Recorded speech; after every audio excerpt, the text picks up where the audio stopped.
What a treat we have for you this week, dear listener. There's no Tommy here this week, just me. Flying solo. Han Solo. If you're wondering why I'm flying solo in real life, aka single, I think that last statement pretty much paints the perfect picture, don't you think? Huh? It's a little bit weird sitting here without Tommy staring at me with his beady little scared little eyes, like a creature of the night. But we're going to power through. Something different, huh? Things come up. We can't leave you without entertainment. So that's what I'm going to try to do as I sit here by myself, rambling like a goddamn nut. I feel like a lunatic doing this by myself. Like, how do you even begin to justify talking to yourself? So I'm going to imagine you, dear listener, in front of me, and I'm conversing with you. And yes, dear listener, I am going to use that old showbiz trick. You know, what they teach you if you're on stage and you're feeling a little nervous, or you're giving this great big public speech, or you're in a meeting and you're giving the presentation of your life. They always say, imagine your audience naked. So that's exactly what I'm going to do. Hey, girls, hey. I always thought that was a bad bit of advice, though. I mean, what are you supposed to go up there giving your presentation with some kind of boner there? Huh? That's weird. So is the word boner and the fact that I just said it with my mouth. Gross. Well, I hope you're all well. How's everybody doing? I forgot to ask. That was very rude of me. I hope you're all training and saying your prayers and eating your vitamins, brother. And I hope this episode is entertaining and isn't a big disappointment, because let me tell you, raving like a lunatic in front of my computer here, kind of weird, is it not? So the fact that you're listening, by the way, you weirdo. What are you, some kind of creep? Listening to the ravings of a solo lunatic here? But I hope it doesn't disappoint you, because there's a lot of disappointment in this world anymore. Every time I turn around, I'm being disappointed by someone or something. About sick and tired of these people letting me down. Is there no more decent people in this universe? Are they all gone? Is everyone a creep? Every time I turn around, there's some celebrity or friend or associate coming out of the woodwork, being some sort of creep. And it all has to do with sex, usually. Like, that's the prime motivating factor. I don't get it, man. Sex is weird. People get so weird about sex. It's so weird. Like, I just walked outside, got the mail, and saw the neighbor's dogs, one of the neighbor's dogs mounting the other neighbor's dogs, just raw dogging it right there in the backyard. I'm like, that's weird. I judged them right there. I said, that's weird. You stop it, dogs. Have some courtesy to find a goddamn room. Normal people are trying to enjoy their everyday lives. Sex is weird, though, man.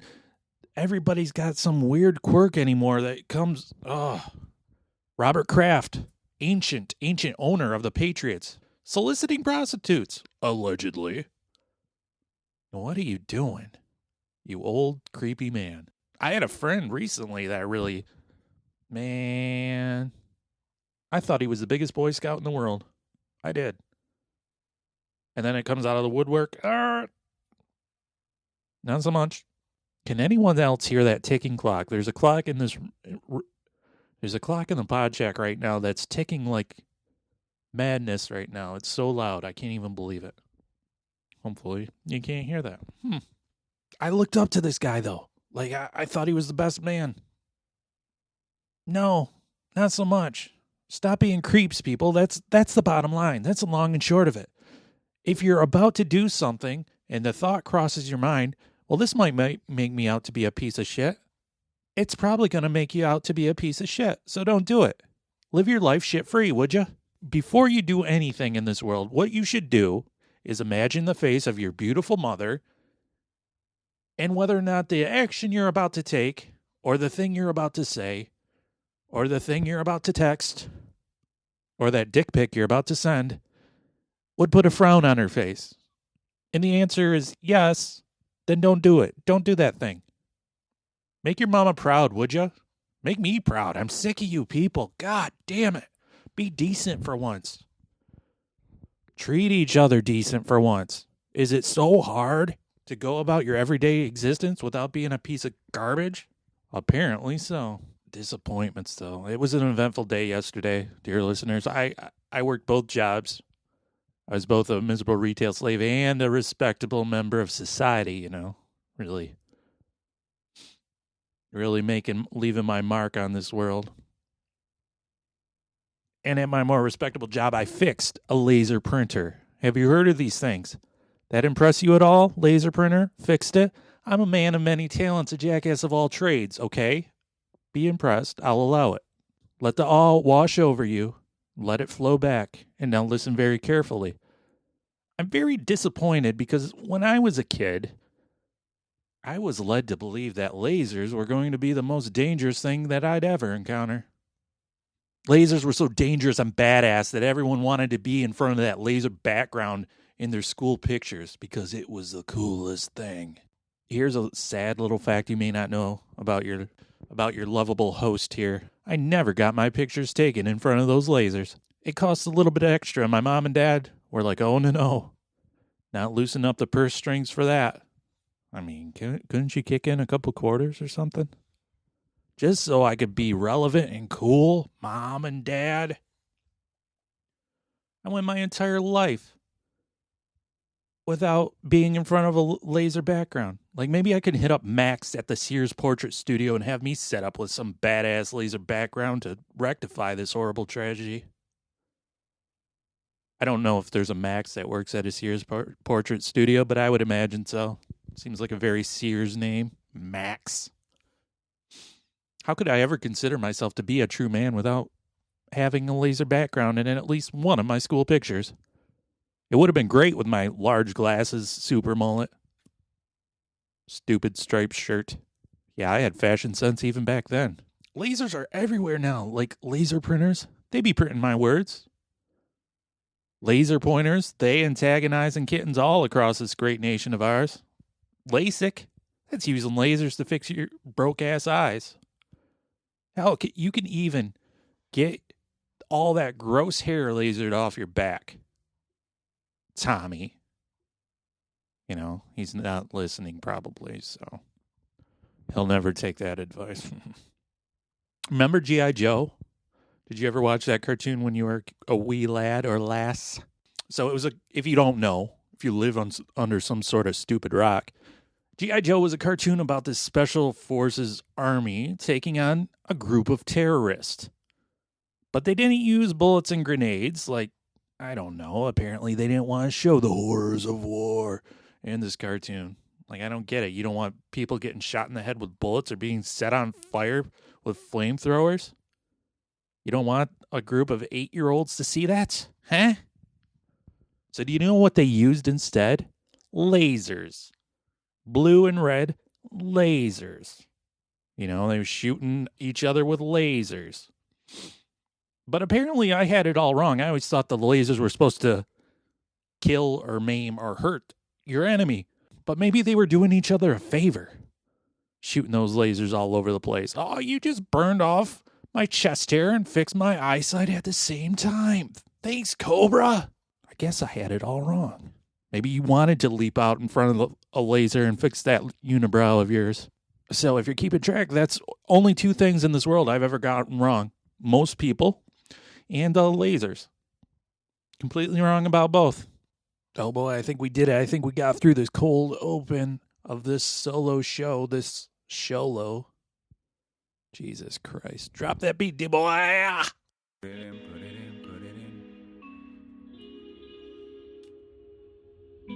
We're drinking summer shandy on Thursday. We so motherfucking out here, though. We never been this out here. Woo! So strange when it's changing the speed. What you know about Leonard Skinner? The whacker the intro, the hotter the verse every time, baby.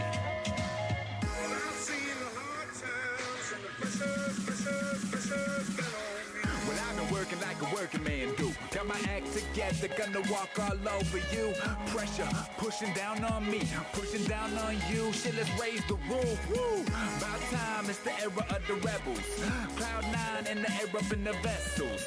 Generation fearless, got a taste for weirdness. Flow on fire, that's the way my beard is. Hard times, jump starting the grind. It's all good, y'all. Things fall apart sometimes. Let it go, let me know when you're ready, though. Don't push me, cuz until the edge I'm close. When the time comes, ride for something. Or live to be 90 and then just die for nothing. Speak their heart, your baby, speak their mind. And I'ma play their part, and I'ma freak that rhyme one time for you. Rhyme one time for you.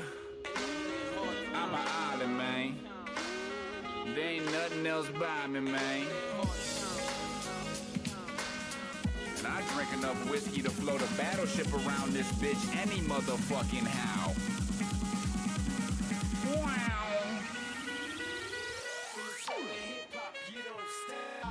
All up in a mission, place to be. You down for the night, come form with me. Like ABC, like 1, 2, 3. Welcome to the Miserable Retail Slave Show. I'm coming to you from the Pod Shack outside beautiful Flint, Michigan, USA. My name is Randy. How is everybody doing today? I'm flying solo. No Tommy here. Nope, it's full-on Randy today. It's getting all Randy up in here. Huh? My ego is out of control with all the Randiness happening here on this episode of the old MRS. If this is your first time listening, hi. Thanks for showing up. We appreciate you. If you're a long-time, dear devoted listener, my gosh, you're my favorite people, you know? Gonna do it without yous. You understand? So, yeah, solo show. Still kind of weird. Still kind of strange. Little bit odd, you know? But we'll power through it together, right? I mean, this might not be a full-length episode. We'll see how much rambling I can get on without completely losing my marbles here. So let's summarize the key points we've learned so far. Okay, lasers, not as bad as we thought. Sex is weird. People got weird sexual fantasies. Like, if your sexual fantasy is to whack off and let your leavings land on blind squirrels, then you might be a freak and a creep and, I don't know, locked up in your own house, okay? Don't come out in the real world. And point 3, don't be a creep, okay? We summarized up pretty good, huh? Boy, oh boy, my social media, specifically that book of faces, that Facebook.com, boy, howdy, is it blowing up, because all the people that I somehow friended from high school, oh my God, they're just all aflutter because big 20-year class reunion. It's the happening of the summer. That's what's going to happen. And if you're thinking to yourself, I can't imagine something that Randy would want to do less in the summertime than go to a stupid high school class reunion, you are correct. That is the thing that I would least like to do this summer. Like, let's be honest here. Let's be honest. Ain't nobody at that class reunion on the edge of sanity just dying to see me. Okay? It's just not going to happen. The other thing is, I follow you on social media. I'm pretty well caught up. I saw your video on World Star Hip Hop. You were keeping it real and fighting an Arby's employee over a carton of curly fries. We are all caught up, okay? I know every time you have a headache. I know every time you're frustrated with your SO, your significant other. Like, I get it. It's all good. Social media has killed the class reunion. I've seen some of these people outside of the realm of the internet. Like, we're friends on Facebook. We don't message each other. I still somehow weirdly know what's going on in their lives, like a weird voyeuristic stalker. And then I'll see them in real life, and nobody knows how to interact. Nobody knows how to say hi, or if they should say more than hi, or, oh, I saw your new car you just got. That's great. You know, is that weird? Possibly. So now you have a group of people connected by the internet who barely interact but somehow knows everything that's going on in each other's lives, and they're all going to be shoved into a room awkwardly shuffling their feet and being weird and not knowing what to say. And no, thank you. I don't want to. I really don't. I mean, what do you have to catch up on, honestly? The only way I would go is if I had a date. That's the only way I would go. And if I was drunk. Or I got drunk in the parking lot. Because I can't imagine. I imagine going to this class reunion and everybody tried to puff up back in their old high school roles. Like, oh, I'm the cool guy. No, you're not. Like, I mean, let's get a large group of people together who are bonded together forever based on the fact they're all vaguely the same age. Throw them together, have them mingle. Nobody's the same person they were back in high school, and if you are, you're pathetic. I mean, goddamn, change a little bit, would you? Personal growth, try it. Working on your character, try it. I don't know, maybe I'm just an old curmudgeon. Maybe it's going to be the party of the century and I'm going to miss out, but so be it. Oh, what else is new? The other day, I was listening to the satellite radio, Sirius XM Octane. In case you don't know, they play fart rock on that channel. This is where all the Bushlight dads go to rock, and stay relevant in their cargo shorts.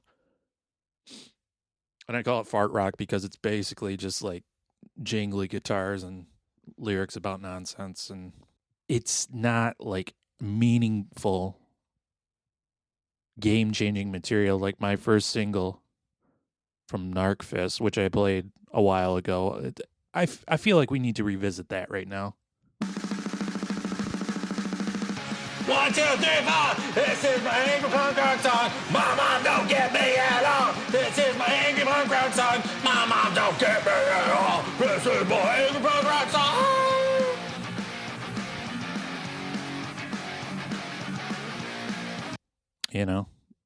That was my first single from my band Narcfist called Angry Punk Rock Song, parentheses, my mom don't give me at all. And my band is called Narcfist because we ball our hands into a fist and put it right in the tattling mouths of all the narcs, That's not a real thing. It's a joke. Do you understand jokes? Do you understand how they work? It's satire, It's not a real song. Well, it is because I screamed on it, but I was listening to Sirius XM and the band Shinedown was on, and well, they apparently had a new single, and they played a clip of one of the members of the band trying to convey the meaning of the song, and it was the most ridiculous thing I've ever heard. Like, the song is about the divide between good man and bad man. And it's called Gray Man because in this world, you see, there's chutes and there's ladders. And never shall you climb a chute when you go down a ladder. And really what the song is trying to tell you is that the poor is the poor and the man is the man. But sometimes we can all come together as one and be an unman. And I'm like, what? What are you trying to even say? I was paraphrasing, of course, but that was the gist of it. Just rambling like I am right now about the depth and meaning of this song. And I'm like, dude, it's called like Monster or something. I'm sure it's not that deep. I'm sure it's not. Like, somebody's a monster. I get it. He could have said that in like 3 words. Like, my dad sucks. And we would have gotten the meaning of the song Monster. Okay. I ranted earlier about people disappointing you, And I try to be respectful at all times, believe it or not. In real life, people always think that I think listeners think that I kind of hate people, and that's not necessarily true. It's not. I love people watching. I think people are very interesting. There's nothing better than a good people watch. And the fact is, if I meet you in real life, chances are I'll kind of like you. I'll find something to like about you and be like, hey, that's a good person, Until proven otherwise, of course. But if I don't know you in real life and I'm just people watching you, then I'm going to sit back and judge the fuck out of you. That's what I'm going to do. It's true. I always see disappointing behaviors out there in the world. Like, I think some moms needed to take their sons by the ear a little bit more and really cuff them in the back of the head. Wash their filthy mouths out with soap or something. Who here actually got their mouth washed out by soap? I want to hear from you. Call the Miserable Hotline, 810-328-3826. Leave a voicemail message. But I was at the retail paradise that gainfully employs me last night. And this boy, I don't know, he was probably late 20s, early 30s. Backwards hat, 5 o'clock shadow, squinty eyes. The only reason I knew that he existed in this universe is because he tried talking to me, asking a question. Usually when people come into the retail paradise that gainfully employs me, they come in with these terrified eyes. I don't know why they're always so scared. Like, oh, God, oh, my God. Yeah. You know, eyes darting to and fro. Like going to the grocery store, some horror show or something. Or maybe they're just intimidated by the fact that I'm judging the fuck out of them from afar. Could be. But I was busy doing my work, like a working man do. And I hear, dude. Literally, that's what I heard. I'm like, speak up, you know? So I said, excuse me? He said, dude.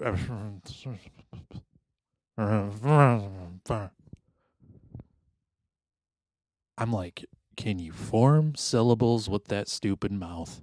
Could ya? And he was with his mom, I guess. Which is fine, whatever. I'm not judging that. Maybe or his mom needs help at the grocery store. I don't know. Who knows? But you think she'd take this boy aside and be like, hey, first of all, you're all grown up. You don't need to be wearing your hat backwards. Second of all, you don't need to be calling people dude in public. Can you imagine I got called dude in public? What is this world? I got called dude in public by a 30-year-old that I didn't know. How about you study a little bit of social interaction, could you? Could you get a clue there?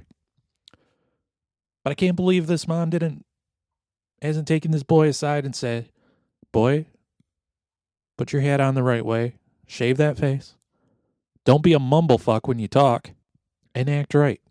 Actually, I should probably be more like this guy because I think he has all the confidence in the world, as in he has no clue about his general surroundings. He seemed like that cocky sort, you know?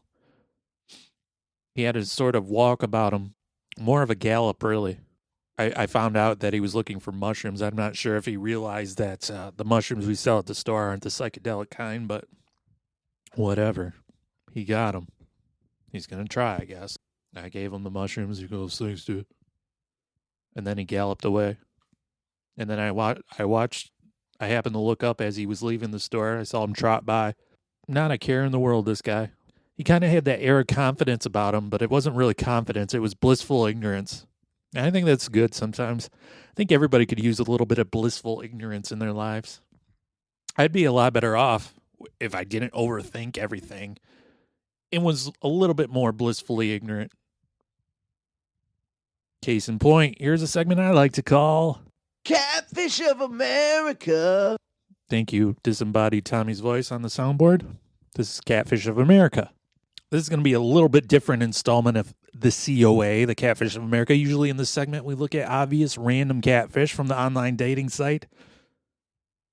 Plenty of fish, which I affectionately refer to as plenty of trash, yes, P-O-T, because so named because the vast majority of the people on that site seem to be either A, fake, or B, trash with a few dozen actual real-life people scattered in there. It's like trying to find the needle in the trashiest haystack imaginable. I heard a great poet once say, well, no one told me life was going to be this way. Clap, clap, clap, clap. And really, I agree completely, you know? I think my own worst enemy is me. Like, I just can't get out of my own way. It's ridiculous. So usually the catfish on this site are pretty obvious. They're really beautiful model type women. Their profiles are usually, but not always, complete nonsense. as we've shown in the past. And usually it looks like somebody tried to use Google Translate to type a message. Like, my forks are hard plans for mom. What? Like, who's that fooling? That's not always the case, though. Some of them are actually written well, and you're kind of unsure. You're like, oh, God. So I was absently browsing on the Plenty of Trash, and I'm not even sure if I wanted to put forth the effort anymore. Honestly. Like, over it, sick of it, done. You know, I log into this dumb site, and usually every time, I don't know what it is recently, I'm just a magnet for these catfish. Every time I log in, I get spammed instantly by like 4 messages of obvious catfish. And especially if you click on a profile that's a catfish, you'll immediately get a message back usually. So I'm browsing through, and I'm like, oh, great, look at this. And I click on the profile, and you know, the profile, I don't know, seemed like it was written well. She's really beautiful. There's only 3 pictures. She doesn't give the town she lives in. Gotta be a catfish. You know? So I leave, and I X out. And I didn't even notice that somewhere along the way, the one that I had viewed had sent me a message.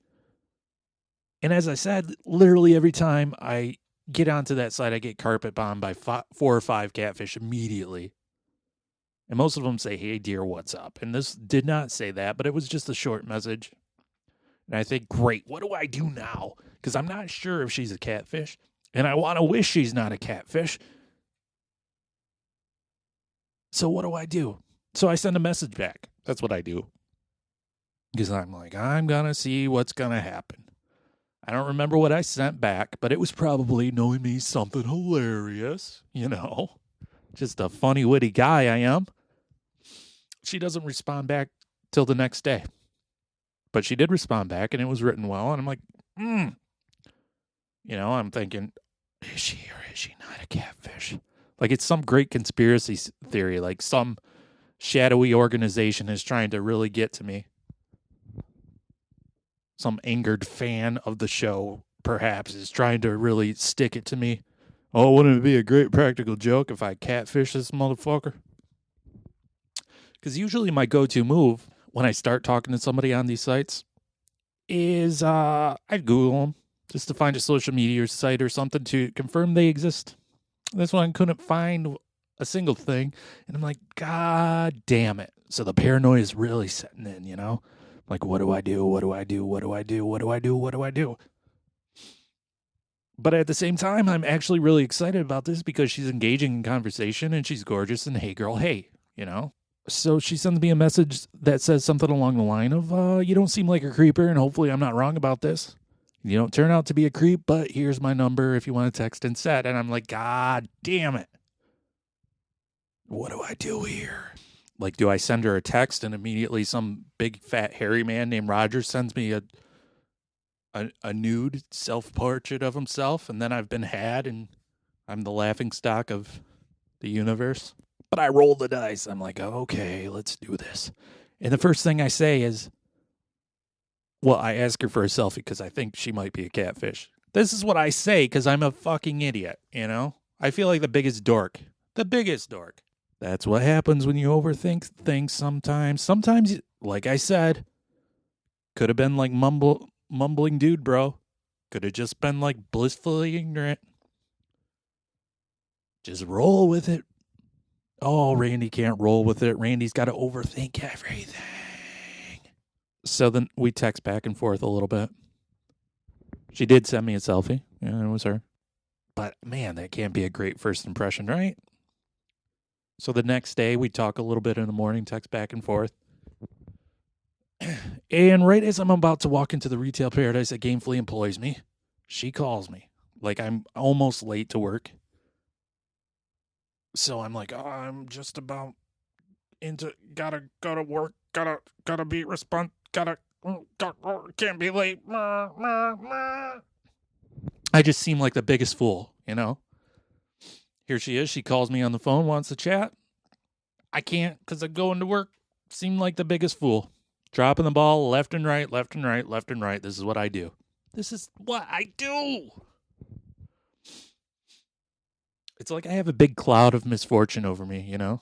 And it's all because, and it all started because my paranoid little brain thinks the world is somehow out to get me, which is dumb, which is stupid. So then I get the idea, of course, after I've been nothing but charming, LOL, smiley face.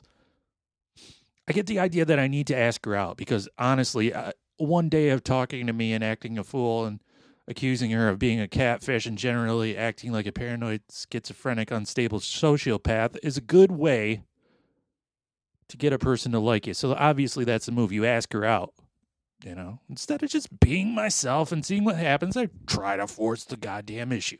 In the words of the immortal Dr. Penrose, you need to shoot your shot. So I did. I asked her out, and there was no response. And the next day, I think, God damn it, that was stupid. You've been stupid. You're nothing but stupid, you know? So I apologize. I did. I feel like in this era of forced apologies, a sincere apology is kind of lost. I feel like most people, in order to apologize, you either have to be caught in the act or confronted about something to apologize. And that's dumb. If you're any sort of person of character, you shouldn't be afraid to apologize when you've actually done something wrong. You know? And I feel like I did something wrong. I feel like I put her on the spot, blah, blah, blah. But, yeah, so I apologized, and I didn't really expect a response back. But she did, and she said she was a bit freaked out. So, I don't know. We've been chatting a little bit on that Snapchat. You know? Filters and selfies and whatnot. I don't think it's going well. I think I completely ruined it. So, you know, whatever. We'll see what happens. It's really disappointing. Not only because she was very cute, but also because she seemed to be a decent person, which I've been railing against this whole episode. You be a decent person, people. So it's disappointing and it sucks, you know. That's a fresh new coat of paint to cover up all the previous coats. Still has that new paint smell even. It's disappointing. Who knows? Never say never. Who knows what happens? This world is crazy and wacky. Maybe there's hope for me yet. On a more cheery note, here's an actual catfish of America headline. I want chum with benefits. I want a chum with benefits. I love it, catfish. Her interest, in case you weren't thinking that she was fake, her interests are pretty smile, hanging with friends, and I love boobs in all capitals. Chum with friends. You know, what a great headline. You don't hear that. I recently heard the term, one of my younger friends told me she was talking to a mutual friend of ours, and she was saying they were friends with flirting. I go, what is that? And she was like, it was friends with benefits. We just flirt. Haha, it's the new thing. And I thought that was hilarious to me. Friends with flirting. I'm sure the lad she's speaking to is really all about the friends with flirting part. I'm sure his blue balls really appreciate it. I want to chum with benefits. This is what her profile reads. I take into account myself a sweet, honest personi. Macaroni, pepperoni, personi. I am a tough worker. I am seeking for someone that is fun and honest in addition to that desires to enjoy their life with someone unique. I am not into games. You know, she's not into that PlayStation 4. She ain't into that Xbox One. She ain't playing no games. She doesn't need your mind games either, brother. She's a sweet, honest persona seeking a chum with benefits, okay? She has no time for your games. Shoot your shot 2K19. That's a game I play. And I did. I shot my shit. Kind of misfired, and it happens. There's plenty of catfish in the sea, right? Ha ha ha. Ha ha ha. Oh boy. I hope this wasn't a great big disappointment for you this episode here. I'm amazed that I've managed to ramble on this far, this long. And I hope you haven't changed the station. do me a great big favor. Go on to that Facebook.com and join our Facebook group. Facebook.com. Search Miserable Retail Slave. If you want to follow me on Instagram, just search that hashtag Miserable Retail Slave. Follow me on Twitter, mRetailSlave. By the way, don't forget, May 17th, 7 p.m., we're going to be live on Twitch with the Epic Film Guys for live stream for The Cure 3. We're going to be on for an hour. It's going to be fun. Last year was a fun time. We're raising money for cancer research. And we need your eyes, your ears, your promotional skills. Like, tell everyone you know about this, and we need your donations because we're raising money for that cancer research. We need to get rid of that cancer. It's no good for anybody. We hate that cancer. We don't need it. We don't need it. But I need you to come back next week. Next time. Hopefully there'll be a laughing, stupid Tommy here. I'll be here. I hope you understand the moral of the episode today. Life is better with a laser background. We'll see you next time on Miserable Retail Slave. Bye-bye. Cousin Brucey plays your favorite oldies on CBS and Weightless, space boots and a major buzz. Ojibwe pow wow, they call me crazy lungs. Saber-toothed tigers on the native drugs. Stay spun, reminiscing about the way it was. Stargazers, chilling in the same hell. Pray tell, the villains get paid well. Just another beast lighting up my brain cells. Shooting for the moons, looking for my angel. So many lost loves, a band dreaming of them.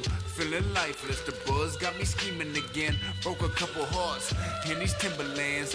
Fur coat and whatever weather, killer cam. Stay chillin', man, D-boy, damn it. I'm a satellite spinning around this Detroit planet. Nightcrawler under street lights hanging. I'm a ugly motherfucker.